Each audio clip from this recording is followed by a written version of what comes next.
What's going on, everybody? It's Glenn for the latest news, and if you're new here, make sure you like, share, comment, subscribe.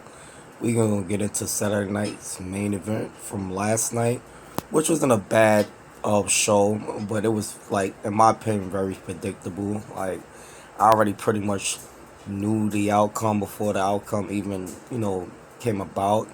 But overall, great pay-per-view. Drew McIntyre and Sami Zayn had a great match. Drew McIntyre came out on top, of course. Drew definitely needed that win more than Sami Zayn, I believe, because I believe, like I said, Drew McIntyre, he on mission, And shout out to Chelsea Green, first ever United States Women's Champion. And also, we're gonna try to piece together what happened after the show. Something happened after the show to Cody Rhodes, with something that KO did to him. Caught him with the power driver, but that was like off air. And him and Triple H was pretty much about to go neck to neck. I seen that video, but we didn't really see no video of the power driver actually taking place, or whatever the case may be. Still, looking around to see if I could see a video of it, but all we got was, Triple H and KO pretty much shoving each other off. Looked like KO walked off with that championship, that classic championship, the Eagle Championship, that was only supposed to be defended for that one night, whoever the case may be. But overall, great pay-per-view. Gunther, Damian Priest. And who else? Gunther, Damian Priest, and Finn for the win. Finn Balor. They had a great match, but that, like I said, it was like predictable, and the night definitely felt rushed. I felt like the matches felt rushed. Too many damn commercials. It was a lot of damn commercials. Definitely like the old school feel to the show. It was, like I said, it was more of a filler show, preparing for the new year, which when they go to Netflix, like I said, it's supposed to be a big night. Triple H supposed to make that night as big as a Mania, I'm hearing. But we gonna be the judge of that, but overall, the show could have been a little better. Like I said, too many damn commercials, felt rushed. It was just a lot of key points to the show. Like I said, it was more of a filler show than anything. Wasn't really nothing too crazy or nothing that we didn't expect was going to happen. But I know a lot of people didn't really like the show like that, or they complaining that people always got something to complain about. But like I said, it wasn't a bad show in my opinion, but it was just, in my opinion, too predictable. Especially, it was a lot of botches too. I ain't gonna lie, a lot of people was hurting their average. A lot of botches that night as well. But and the crazy botch in that Cody and KO match that I didn't hear nobody talking about. I didn't see nobody talking about it online yet or anything like that. I didn't hear nobody talking about, not only the two referees went out, alright, whatever. That was kind of crazy within itself. But was it ever a time in wrestling history did y'all see the referee make a count outside the ring? Like, the referee was, I thought they were supposed to slide in the ring, then make the pin. I believe it was Charles Robinson. Yeah, Charles Robinson, he made the pin for Cody, but he was outside the ring counting. I didn't know they was allowed to do that, and I don't hear nobody talking about that spot. I don't know if that's like a botch, or I don't know what that was all about. But I never seen that done. He wasn't even halfway in the ring. He was like literally outside the ring making a count. I thought you were supposed to be inside the ring making a count, but nobody pointed that out though. I'm surprised. I mean, I'm pretty sure somebody did somewhere, but I haven't heard anybody really talking about that. Whether it was a botch or just was it supposed to happen that way. So, I believe KO could have a defense. He's definitely going to try to use the crossroads that he received on the chair as a defense. pretty much gonna make it seem like, oh, Cody cheated, but KO was the one that brought the chair in the ring in the first place. So Cody just, hey, he took advantage of the opportunity. KO would have did the same thing, if not worse. So, but that's gonna be the the narrative. KO gonna go with, especially what he did after the match was done. That's definitely gonna either create a third match somewhere down the line, or I don't know how they gonna play this one out, because KO been on a tear. He took out Randy, and then he took out Cody Rhodes temporarily, but we don't know the status of Cody Rhodes as of right now, because a lot of people have not even don't even know about it, that it took place, or it just, yeah, WWE just didn't give an update on it as well.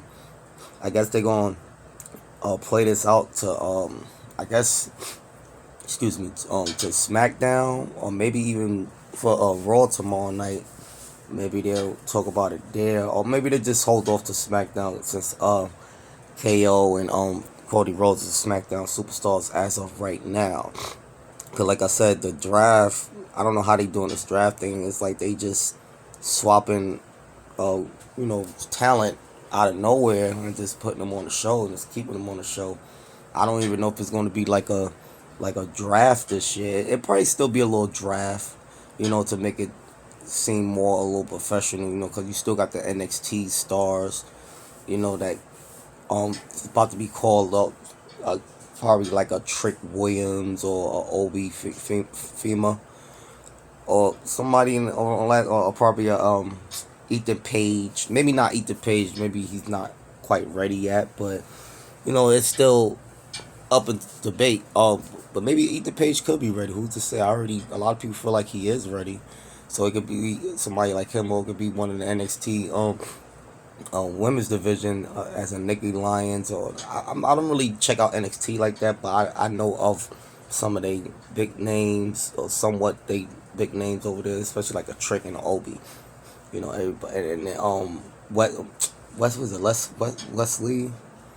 He's good too, and the young boy, the young dude, Evans. I like him. He's very talented. But besides that, I don't really watch NXT like that. I need to start, checking out NXT a little more like I used to. But same thing with AEW. I haven't been watching AEW.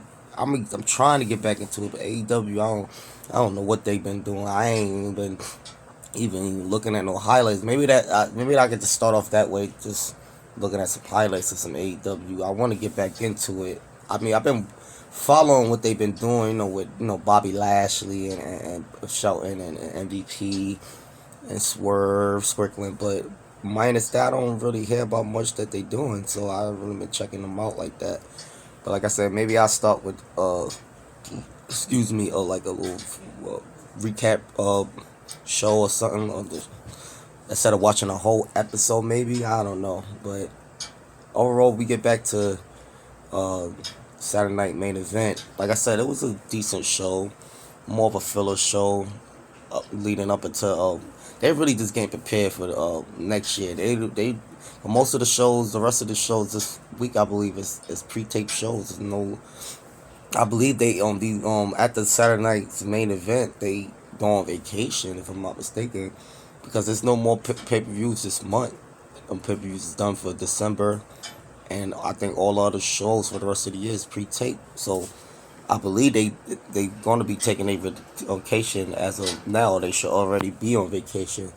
So shout out to Triple H for making that happen for the talent. I don't mind the pre-tape shows for that, so the talent could be with their families. It's for the holidays. It's nothing like being with family during the holidays, and they never really got that opportunity back in the day. So shout out to Triple H for that. But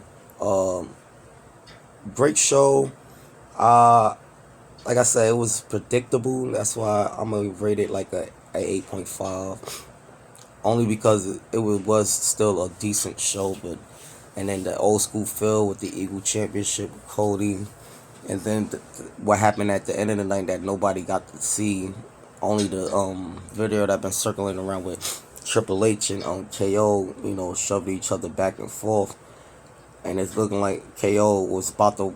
I don't know if he walked out with it or Triple H stopped him with that Eagle Championship, because that championship was only supposed to be defended for that night. So I don't know if they're gonna try to play that into a story, because it looked like KO took the belt with him, like he got the belt like hostage or whatever.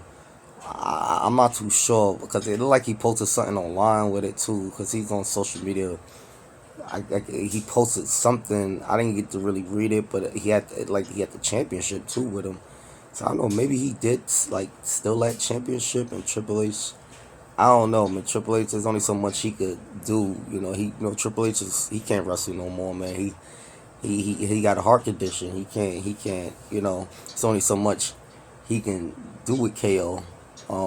But I think he definitely gonna try to punish KO in some way, shape, or form, especially for that power jar he caught Cody Rhodes with at the end of the night that nobody really got the chance to see. I'm pretty sure it's a video somewhere of it. I'm hearing it wasn't even that big of a deal, like the Randy Orton power driver he caught him with. It was, a lot of people making a big deal about the power driver move too, even though it's a banned move or whatever. But yeah, people always got something to complain about. But I just that referee thing really blew my mind, and it's blowing my mind that nobody like really talked about that. Not online. I didn't see nobody post a comment about that, about the ref counting outside the ring or nothing. I don't know if they're gonna play that into the story. I don't know if KO gonna use that to his defense, because that's what I would do. I would play that into the story, and along with him getting caught with the crossroads on the damn chair. Yeah, so KO is on the chair. I like what they doing with KO. I don't know if it's gonna lead up to like a third match, maybe so. But if it does, they gotta have KO win that. They gotta have him win that third match. If it lead up to that, they gotta have him win the third match. 'Cause if he don't, what's gonna be next for KO if he don't win that third match? I mean, we still got Randy Orton lurking in the waters. We thought we was gonna see him last night, but no Randy Orton. He's still out with kayfabe injury. But we still got him lurking in the waters, so ain't no telling how he's gonna come back into the fold.